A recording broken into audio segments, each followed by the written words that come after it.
चलो देखो, आज का क्लास में क्या पढ़ना है। कल पढ़ाए थे क्या, भौतिक कारण पढ़ाए थे। किसका, लड़का, किसका, धातु का भौतिक कारण कल की क्लास में पढ़े। आज उसके आगे रासायनिक कारण पढ़ेंगे। कौन सी कारण, भौतिक है ना, धातु का रासायनिक कारण। ठीक है। अब सबसे पहले समझना है कि पारा के बारे में थोड़ा समझ लेना। पारा एक मात्र ऐसा धातु है ना। पारा को जानता है अरविंद, पारा को और किस नाम से जाना जाता है? हाँ हाँ, लोलवा कुछ दे, समझ गए नहीं ना। अरे देखो हुआ उसके साथ, देखो उसके साथ हुआ कि अभी उधर से वो बोला मरकरी, नहीं नहीं कॉपर, तो इस वो कॉपर होगा। अरे अपने आप आत्मनिर्भर भारत बनो न, है ना। क्या होता है, मरकरी होता है उसका दूसरा नाम, और उसका संकेत क्या होता है रे, पारा का, पारा का, हाँ Hg होता है। क्या होता है, तोड़ के का बार ना दांत तोड़बो बढ़िया से, है ना। पारा एकमात्र ऐसा धातु है जो कमरे के ताप पर द्रव अवस्था में पाए जाते हैं। वो कौन से अवस्था में रहते हैं?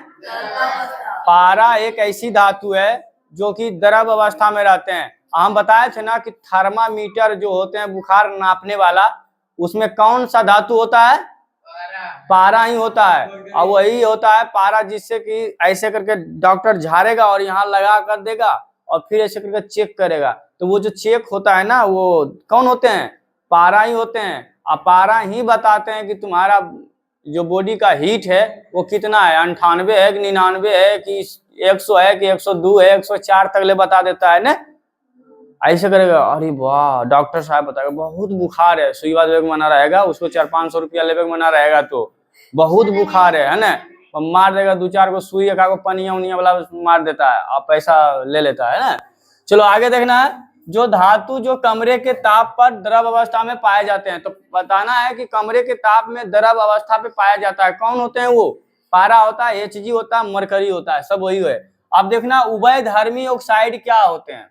ठीक है, क्वेश्चन में अगर पूछा जाए तुम लोगों, उभयधर्मी, कौन सी धर्मी? हाँ, उभयधर्मी ऑक्साइड क्या होते हैं, तो समझना है। कह रहा है कि वैसे ऑक्साइड जो कि, ठीक है, वैसे ऑक्साइड जो कि अम्लीय और क्षारीय दोनों गुण के उभयधर्मी ऑक्साइड कहलाते हैं, जिसमें अम्लीय और क्षारीय दोनों गुण पाया जाता है। कल हम बताए थे जिसमें कि कौन सा गुण, धातु और वो धातु दोनों गुण पाया जाता है, उसको क्या बोलते हैं?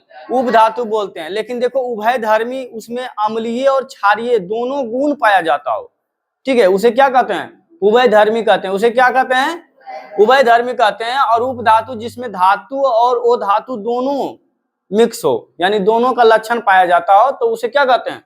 उप धातु। और उभयधर्मी में अम्लीय और क्षारीय दोनों का लक्षण दिखाई दो इसमें, तो इसको क्या बोलते हैं? उभयधर्मी बोलते हैं। क्या बोलते हैं? हाँ, जैसे में देख लो यहाँ लिखा दिए हैं, ठीक है, समझ लेना है क्या लिखा हुआ है। बताओ तो राजन, क्या लिखा हुआ है ये? Al2O3। Al कौन सी है? पूरा पढ़ो तो, पूरा पढ़ो रे प्रियांशु। एल्युमिनियम ऑक्साइड आई की है।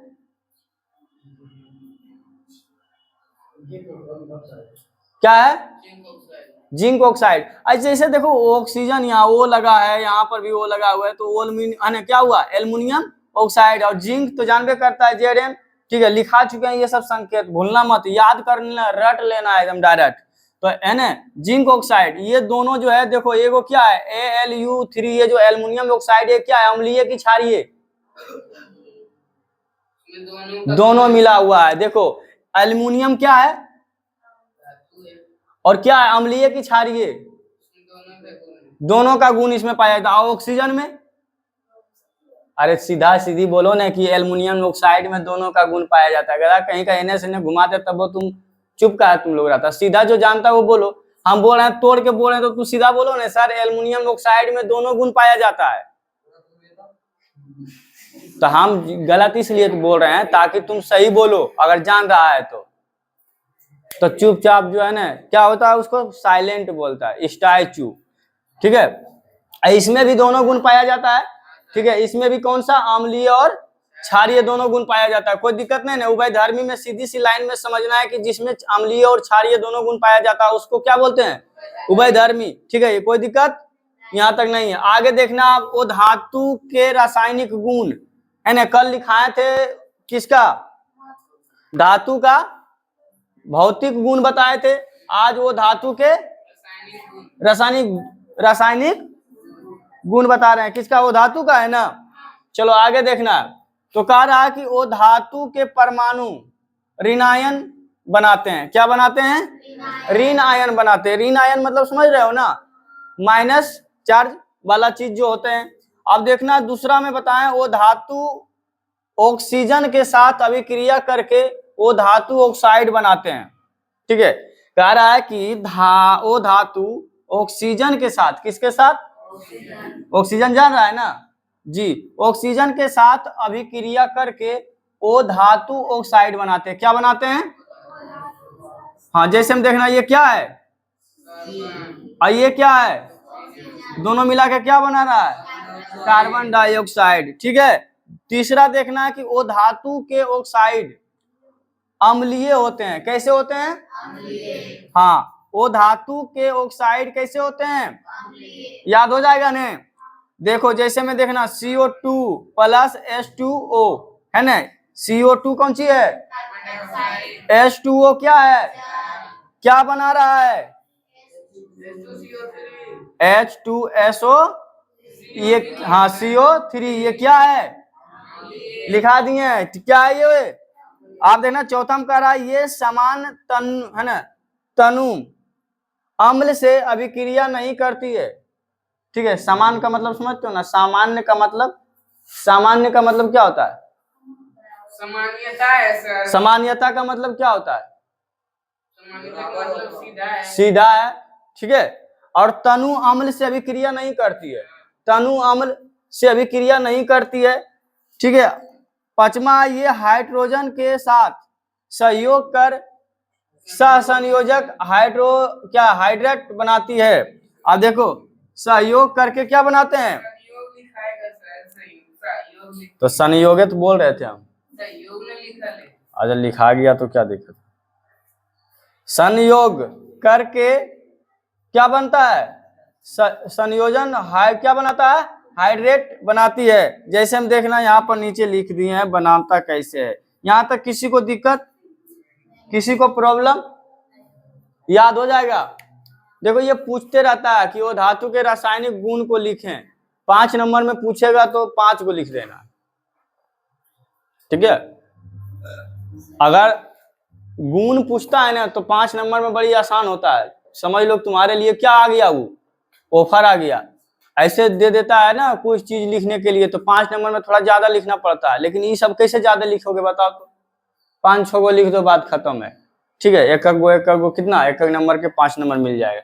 यहाँ तक किसी को दिक्कत नहीं है, नहीं है दिक्कत है रे। क्षारीय किसे कहते हैं बताओ, क्षारीय किसे कहते हैं, लिखा है ना, हाँ बताओ। जिसका स्वाद कड़वा उसे क्या कहता है, क्षारीय। दिक्कत नहीं ना कुछ, लगता है बंदा पढ़ रहा है रे, नहीं पढ़ता। दोसर कौन, ओजौका, ऐजौका, ऐजौका याद कर, अब मरिया लग तो तब याद करबो न। चलो है, देखो हल्ला मत करना है। ठीक है, अब क्या पढ़ना है इसमें, अष्टक के नियम को लिखें। क्या पढ़ना है, अष्टक के नियम को लिखें। ठीक है, ध्यान से देखना, क्या ध्यान से देखना है। चलो देखना, वह नियम जिसके अंतर्गत किसी तत्व के परमाणु अपने इलेक्ट्रॉन को त्याग कर या किसी दूसरे के इलेक्ट्रॉन को ग्रहण कर अस्थायी होना चाहता है उसे अष्टक नियम कहते हैं। कह रहा है कि वह नियम जिसके अंतर्गत किसी तत्व के परमाणु को त्याग कर या ग्रहण कर, यानी कि फेंक कर या ला कर, अगर किसी के पास ज़्यादा हो गया तो फेंक कर समान होना चाहता है, किसी के पास कम है तो ला कर बराबर होना चाहता है, उस नियम को हम क्या कहते हैं? अष्टक के नियम कहते हैं। क्या कहते हैं बाबू? अष्टक के नियम। देखो कह रहा ना, त्याग कर या किसी दूसरे के इलेक्ट्रॉन को ग्रहण कर। त्याग कर, त्यागना का मतलब होता है, जानवे करते हो, दान देना, है ना। अगर किसी के पास ज़्यादा है तो दान करो, ठीक है। और दूसरे इलेक्ट्रॉन को ग्रहण कर, ग्रहण करने का मतलब होता है एकदम तुम्हारे पास नहीं है तो भाई कोई दान दे रहा है वहाँ से लाओ, ठीक है। तो इस नियम को हम लेन देन, एक समझ से समझ लो, लेन देन के नियम को ही अष्टक नियम कहते हैं। एकदम समझ गए? बिल्कुल सही, है ना। अब देखना, इलेक्ट्रॉन बिंदु संरचना से आप क्या समझते हैं? इलेक्ट्रॉन बिंदु की संरचना से आप क्या समझते हैं जी? तो हम समझते हैं, बोलना है कि जब किसी परमाणु के संयोजी इलेक्ट्रॉन को उसके संकेतों के साथ निरूपण इलेक्ट्रॉन बिंदु संरचना कहलाता है ना। इलेक्ट्रॉन को उसके संकेतों के साथ निरूपण इलेक्ट्रॉन को क्या कहते हैं? संरचना कहलाते हैं। बस सिंपल सी बात है। अब देखना, संयोजी इलेक्ट्रॉन किसे कहते हैं? संयोजी इलेक्ट्रॉन, ठीक है, संयोजी इलेक्ट्रॉन। तो संयोजी करा किसी परमाणु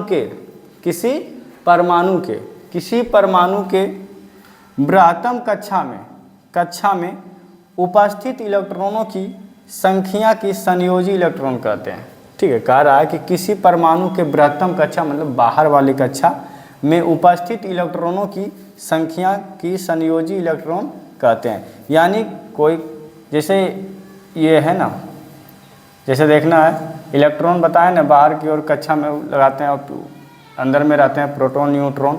तो बाहर में जितने भी, कह रहा है कि किसी परमाणु के बृहत्तम कक्षा में उपस्थित इलेक्ट्रॉनों की संख्या की संयोजी इलेक्ट्रॉन कहते हैं। अब बाहर में जितने भी इलेक्ट्रॉन संख्या है बाहर के कक्षा में, वो सब क्या कहलाएंगे? संयोजी इलेक्ट्रॉन कहलाते हैं। जैसे देखो यहाँ लिखा है क्या है कि संयोजी इलेक्ट्रॉन के अतिरिक्त शेष सभी को कोर इलेक्ट्रॉन कहते हैं। अब देखो, जितने भी संयोजी इलेक्ट्रॉन के अतिरिक्त जितने भी शेष सभी बचते हैं इलेक्ट्रॉन, वो सब क्या कहलाते हैं?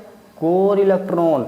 इलेक्ट्रॉन के बृहत्तम कक्षा यानी परमाणु के बृहत्तम कक्षा में जो उपस्थित इलेक्ट्रॉन है उसको हम कहते हैं क्या? संयोजी इलेक्ट्रॉन कहते हैं। क्या कहते हैं? संयोजी इलेक्ट्रॉन।